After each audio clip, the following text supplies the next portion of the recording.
Hello, everybody, and welcome to episode 6 of Bear Belief. I'm Gabriel, and I'm here with Jessica. Hey, Jessica. Hey, how are you? I'm doing good. Okay, so we're losing Jessica. Are you okay? Did you, oh God, dear listeners, Jessica needs a hug. So please, And I'm a non-touchy person. yeah, what is happening? What is happening? So if you want to give Jessica a virtual hug, I suggest you can all flood the comments. Send us an email at bearbeliefpodcast@gmail.com because Jessica's about to lose it. We need your support now more than ever. So as you know, as you might suspect, we do record these things kind of in advance. So I think it's taking its toll on us right now. But thank you again, all of you, for listening and coming with us. You can do all the things. Subscribe on YouTube, Apple Podcasts, Spotify, our website, bearbelief.ca, and via email. We're always happy to hear from you. And tell your friends. So today, we thought we are going to go a little topical in terms of our topics. I think it's hard to exist in the world right now without being at least concerned or, maybe even scared a little bit of what's happening internationally. So a couple of weeks ago, when the strikes were happening in Venezuela, I happened to be in a place where I could see Venezuela from my window. And so that morning, when I woke up and I'd heard news about what had happened in Venezuela, and I don't want this to turn into a politics podcast. We're not going to take a political view of this, but I do kind of want to take a second to recap what has happened in the last year. Like 2025 saw a lot of military aggression, and I apologize in advance to our friends from the United States. But like as a Canadian, it's a little scary. And just these are just the top 10. Okay, these are top 10 actions from the American military in 2025. What if we include the Venezuela thing? So there's the intervention in Venezuela where they decided to grab Maduro and his wife in Caracas. There's airstrikes in Syria against ISIS that happened also in December of 2025 and ongoing in January.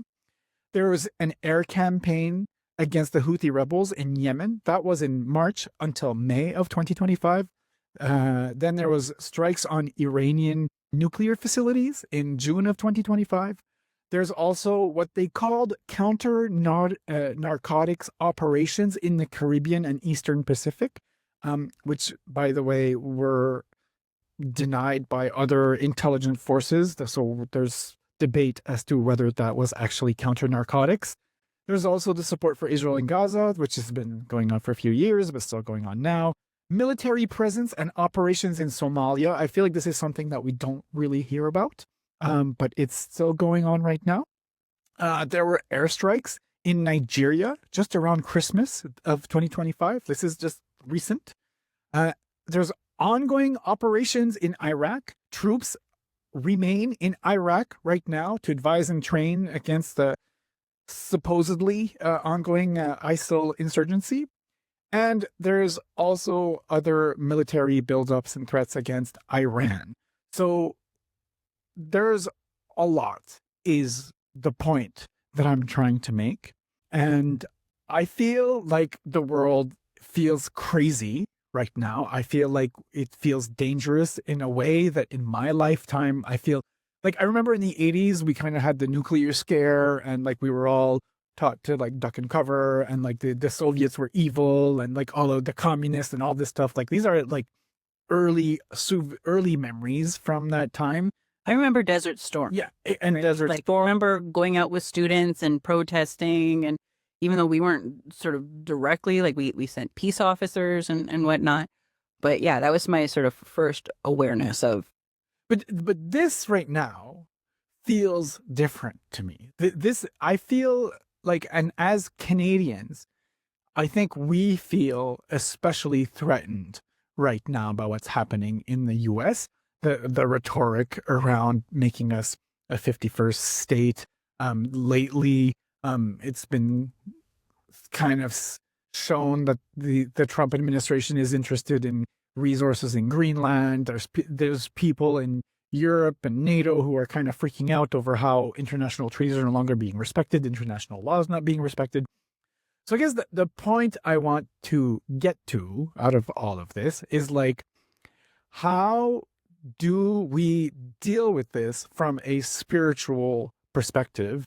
And maybe even like, what is the role of spirituality, or in your case, what is the role of the church? How do we bridge all this together?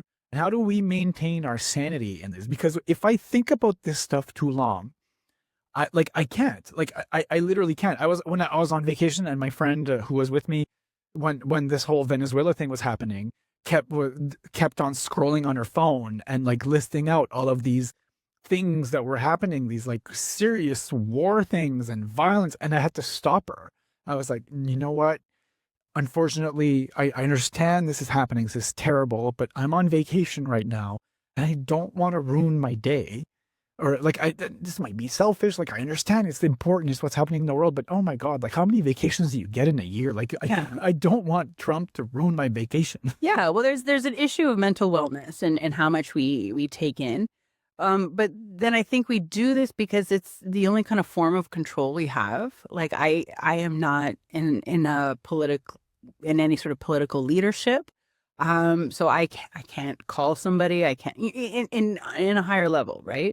I, as sort of a minion citizen, have no direct relationship with any of this. So I think some go to social media because, you know what, I'm going to keep myself informed. I'm going to keep myself apprised. But it can create a paranoia. It can create all this stuff. So I think we also need to be well aware of when it's enough for the day, you know.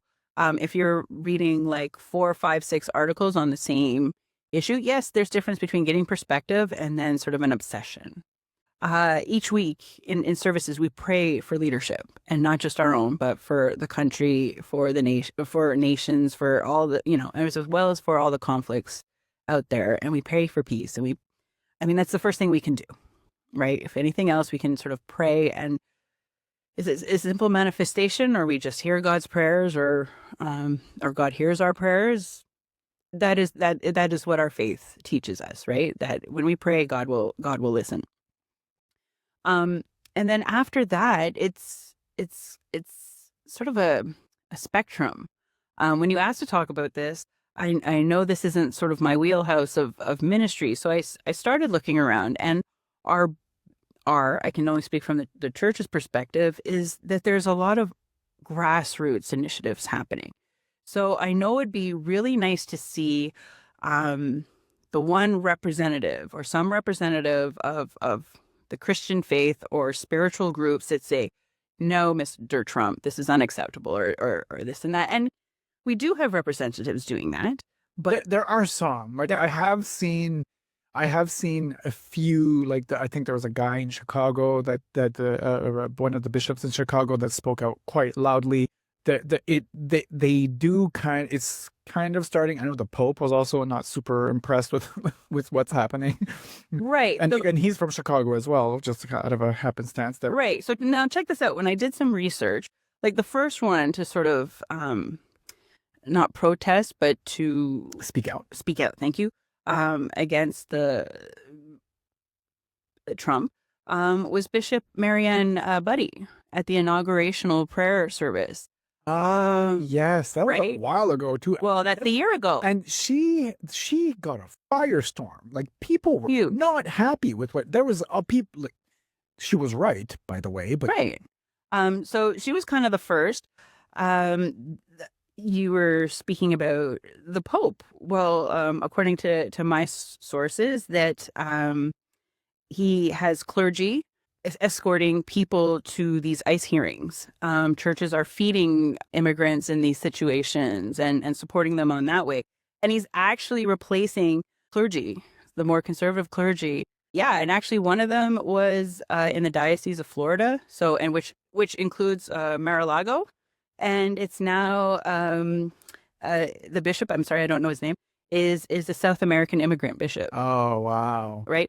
So That's the kind of like silent protest you can do where you put people in these positions. yeah, but that's within their sort of authority. What can I do in this situation? And I think, just so we can take a Yeah. little moment there, I think that as lay people or people in these congregations, when we see these things happening, that's where you have to throw your support. So I think like sometimes I question myself, like, what can I do? This is a question that has been at top of mind for the last few months. Like as we've been seeing violence around the world kind of escalate in this very scary way. Like I literally question myself, like, what can I do? Because when I think if we think back to things like the Second World War, when Hitler became in power, one of the questions I had when I was learning about this history was like, why didn't people do anything? Like, why did they let these people get to that power? And sometimes I'm afraid that we're seeing examples of this happening again. And I don't want to be part of that history that I sat idly by and just let this happen around me. I feel even though I'm just one person, I do question, like, what can I do? And I think that's one of the things you can do. Like, make sure when you're supporting someone or you're throwing money at something or you're attending an event, that you're attending the event for the right people and the right reasons, because that's where your influence matters, even as an individual. So like there are organizations like that. Some of them that, so the main, if we're talking about sort of a advocate, is the Commission of Churches on International Affairs. So this group advises the World Council of Churches. So it's a number of the denominations all together, and they sort of make various decisions on liturgy and relationship and whatnot. And this group, the CCIA, so Commission of Churches in International Affairs, they also have like status to advise the UN. So there is It's like a recognized advisor. Yeah. So sort of these religious groups. So not just with that stuff. So the World Council of Churches has put out this sort of statements, condemns the U.S. attacks on Venezuela, calls for respect of the international law. They've also urged the U.S. and EU Commission to engage in safeguarding Palestinians, form of peace and reunification and cooperation on Korean Peninsula convenes. They're all over the place, all over in all these sort of, the WCC, so the World Council of Churches, represented at annual meetings of World Bank Group International Monetary Fund. Wow. Right. So, but we don't hear these clips because, You don't. It's kind of surprising because we hear kind of the opposite side of all of this. You don't really see what's being done positively. It's like, but I think that's kind of like how our news cycle works now. It's like the more negative it is, the more violent it is, the better. And all of these things, which counters all of this. Exactly. We don't hear about it all. No. And I think that's where, so again, we're sort of talking about where sort of the heavy hitter money fiduciaries are, right? And that's sort of in the more evangelical conservative church down in the States. And a lot of them are still supporting Trump. So we see that alignment. And then it looks like all churches are aligning this area. But like it's not. So I mean, and it is a scary time. And apparently, a bishop out of New Hampshire, he was on an interview, and he's advised his clergy to get affairs in order and update their wills. You just don't know where this is going. I mean, many of the churches are. So again, what can we do individually? I mean, I don't want to sort of perpetuate the sort of fear mongering that's also happening around this. Like, I think we have to be aware and concerned, but fear keeps us all divided as well, right? Yeah, I think that's true. I think fear keeps us divided to a certain extent, but there's also fear can be a motivation for positive change sometimes. Like if you think back to the Second World War, the resistance, for example, in France was like a big, way to keep Jews safe and take care of people and was part of the solution to that problem. Right, but also think in that time, Canada didn't let the Jewish population into Canada till a certain time, right? So again, it comes into all this sort of information and like what is right and how do we respond and is it our business? Like I mean, on a micro level, like it's like your neighbor, domestic violence or anything else sort of really negative happening is like, do you intervene? Do you support the victims in that home? Like, how do I help, or how do I not help, or hey, this isn't my problem, right? Another organization in Canada is Kairos, and they're sort of 10 denominations of the not the Anglican Church, of all churches in Canada. So, like, their mandate is churches and religious organizations across the denomination advocates from Africa, Latin America, Asia, and Pacific, the Middle East, with Canada's from coast to coast.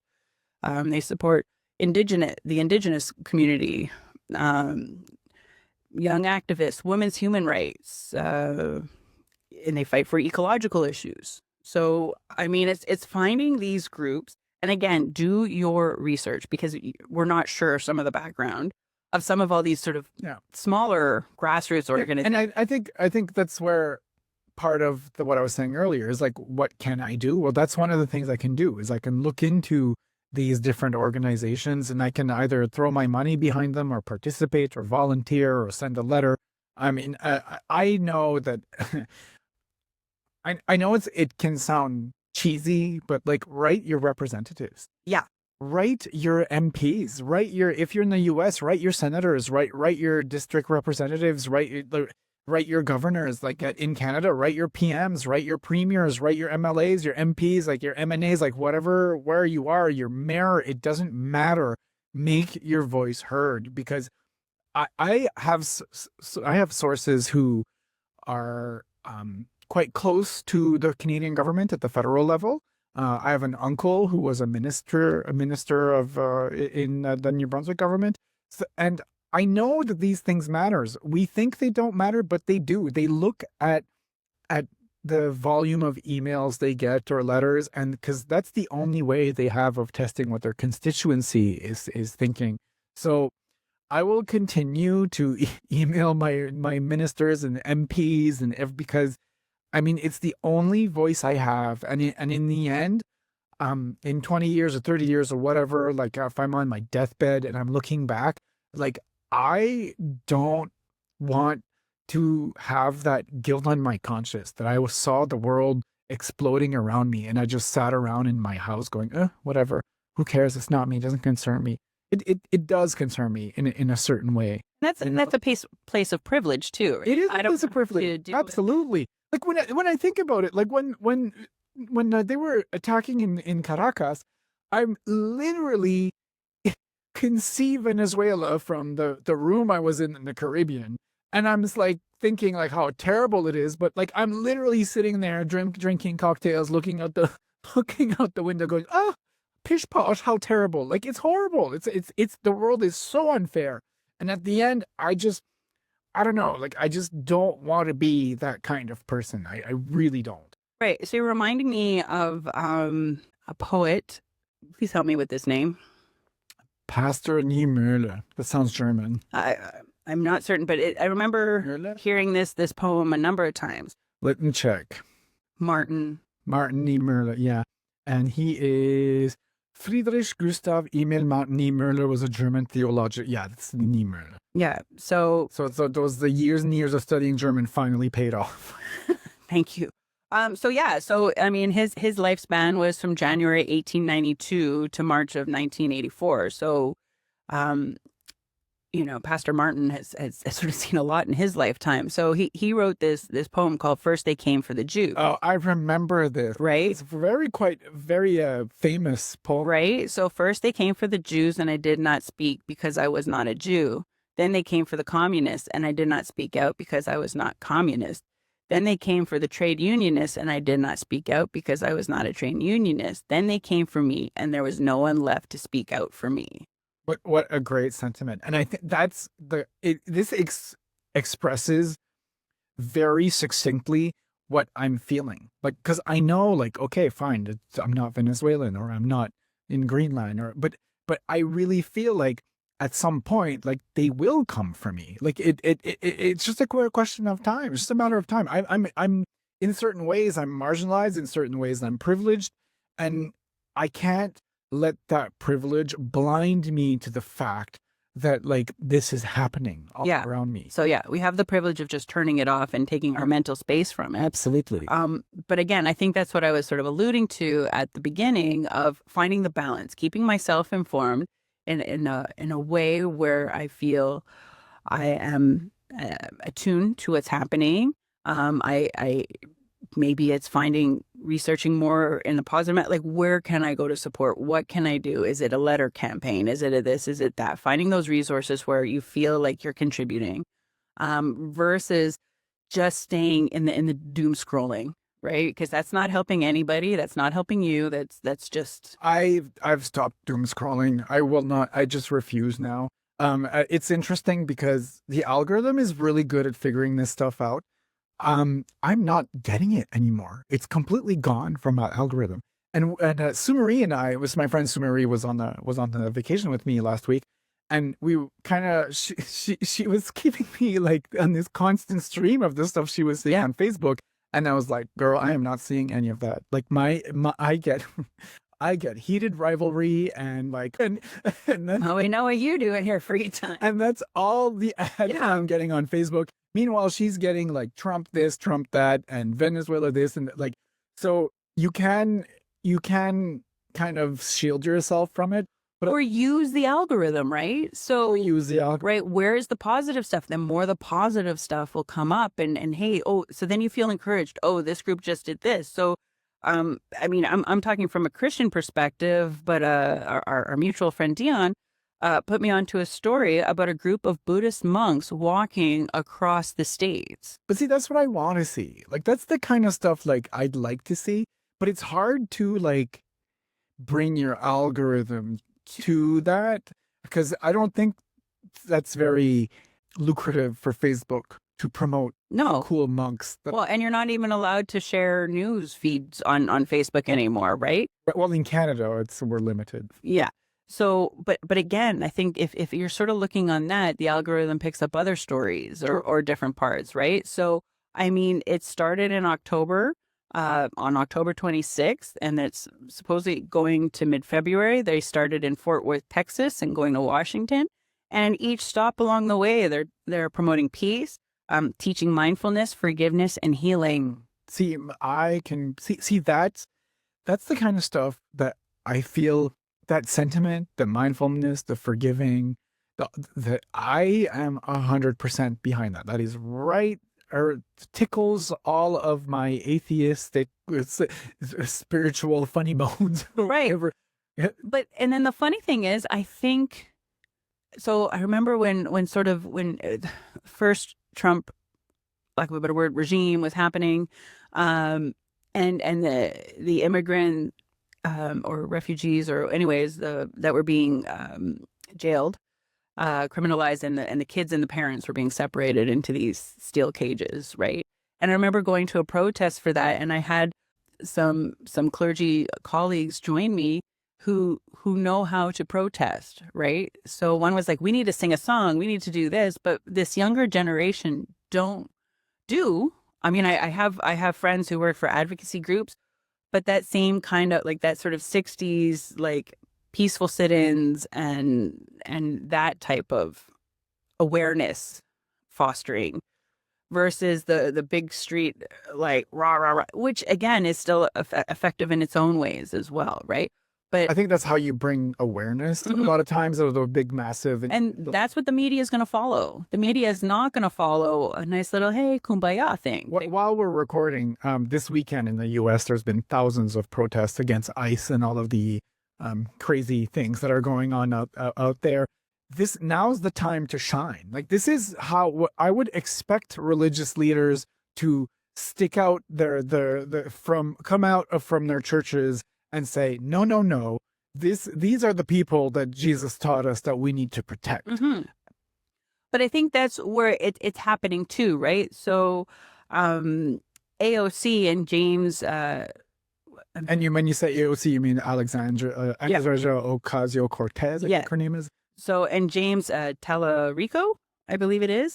They're two legislators, and they've actively objected to all these measures due to religious faith. Like, hey, you're saying you're this. And so again, I know that's not like a faith group or a faith. It doesn't matter. right? But I think, again, I think this is one of those moments where everybody has to come together. and use their It's not, if you think about it, if you look at like Christianity as a whole, and you take the Christian umbrella and you look at the thousands, there are literally thousands of denominations and churches, and it's crazy when you look at the whole how it all evolved. It's going to take a massive effort. Christians, Muslims, Jews, everybody needs to put a stop. And they are showing up to these protests on the grassroots, right? So Trinity Center at West Cornwall on Wall Street have many active protests and programming and whatnot, combating all these different things that have been happening throughout the years. So again, we just don't get the micro bites or the place that it's shown.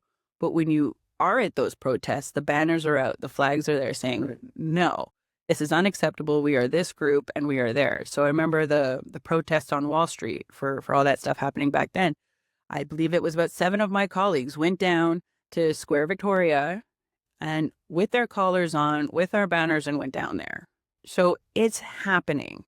But again, yeah, so maybe we need to do better and posting. This is what we've done. Here's the next one. And then sharing that kind of it. Again, using the algorithm. Marketing problem, and communication versus like whatever. So I don't know what the solution is, but I know people are working really, really hard. And this gets back to that point that I've sort of keep saying, sort of the individual perspective of spirituality to the corporate, right? Like you're asking to see a big group thing, but it's been the individuals and their faiths that are going and showing up and whatnot. So yeah, maybe we need to use our clout or what, I mean, we don't our influence, because we don't really have any clout anymore, as sort of like we do, but we don't. But yeah, you know, the church faithgoers haven't been challenged in this kind of way. I mean, I've done some community development, and one of the sort of evaluation tools I use is going by the 8 areas of ministry, and one is advocacy. And I can say 3 out of the 4 churches that I went to doing this particular process were like, well, what is that? How do I do that? How do we do that as a church? Like, we don't really do that, you know? So we've kind of gotten out of practice of it. We've gotten complacent in our privilege being in a developed world, right? Like we don't see this stuff every day.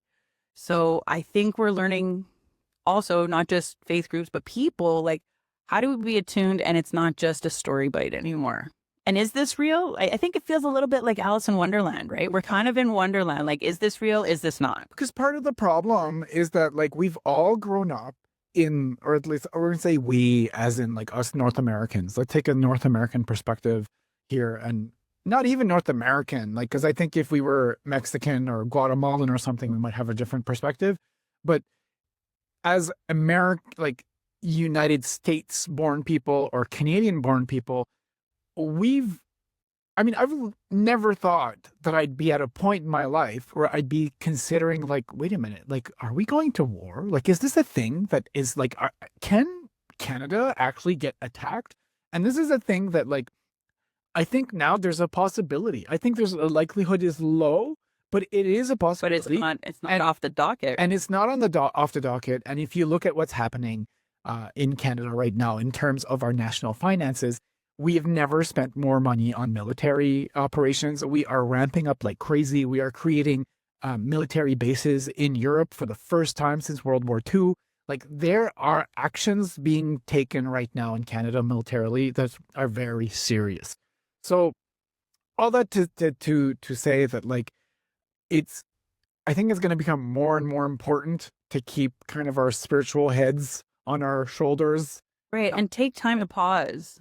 Absolutely. Right. And to pray and to kind of regain that focus. Yeah. Because then it takes the anxiety, not the anxiety, but the pressure. There is anxiety. Right. But if we take those moments of pause, reflection, prayer, it kind of, it takes the pot off the burner for a second. Right. Let it bring it down. Bring it down a little bit. And then it's like, okay, now we go back. I mean, and that's any kind of conflict resolution, right? Like, okay, I need to take a minute and then I'll come back to it. So I think moving forward, I think we need to kind of balance that. Absolutely. So I think we did it. I think we did. All right, everybody. So once again, thank you so much for listening to our little musings today. I will remind you, if you want to support us, the best way to do it is to subscribe and share to your friends.